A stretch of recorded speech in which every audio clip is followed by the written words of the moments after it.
I thought it was useful and interesting, and as often the case, it's useful to think about many perspectives about the board and governance and the like, and look at it. I think that, in fact, the for-profit community has gone through a tremendous major issues and major concerns about board governance and the role of boards and where they've failed.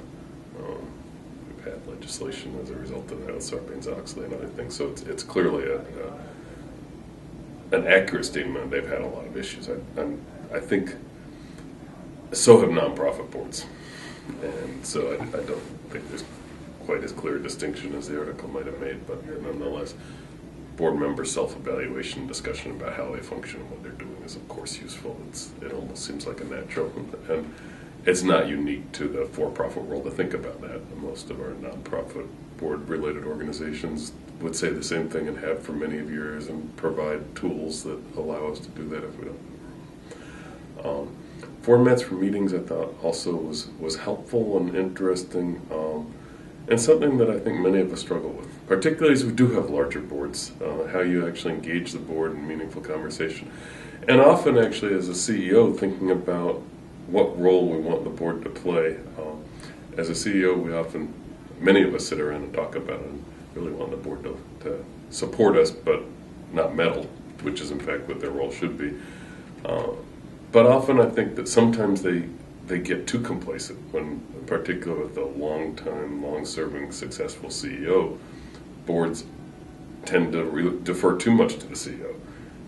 While I enjoy that when it's my board doing that, and I have the freedom and feel that they're there to support me, I also do get a little concerned because I've seen the other side of that, where you see outright fraud on the worst cases, and a board missing that, or many times we're reviewing an organization, you can go in and see that clearly the CEO had been there too long, wasn't doing a good job, whatever, and the board just never wants to deal with that.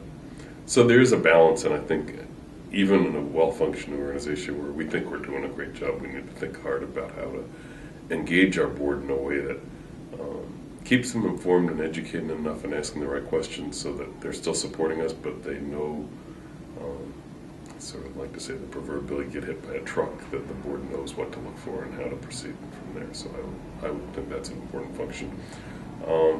Formatting of the board meetings, the idea of trying to focus on some substantive discussion obviously makes sense. Not all the reporting, again, not always easy.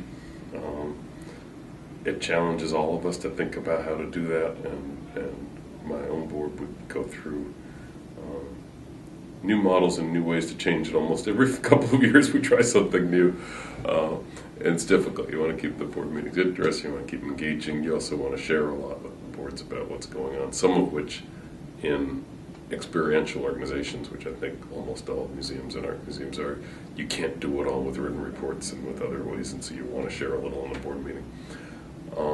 But I do think focusing on a few issues at each meeting makes a lot of sense.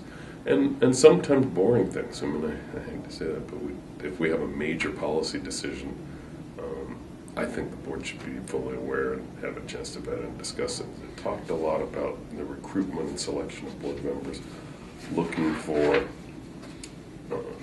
diversity of talent is what they really focused on, which I think is accurate. You want, of course, it's helpful to have people from different professional backgrounds and different skills, but I didn't see much focus on diversity in terms of representation of different parts of our community.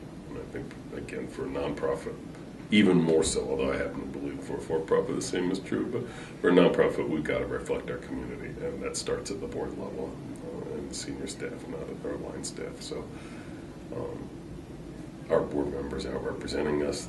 They are out helping us raise money, but they represent us in our face to the community, and if they reflect our whole community, it helps the organization as a whole, and it also puts pressure on us and our successors and our senior staff to think about issues of diversity in everything we do. And I think having at the table in the board meetings representatives of diverse communities is critically important.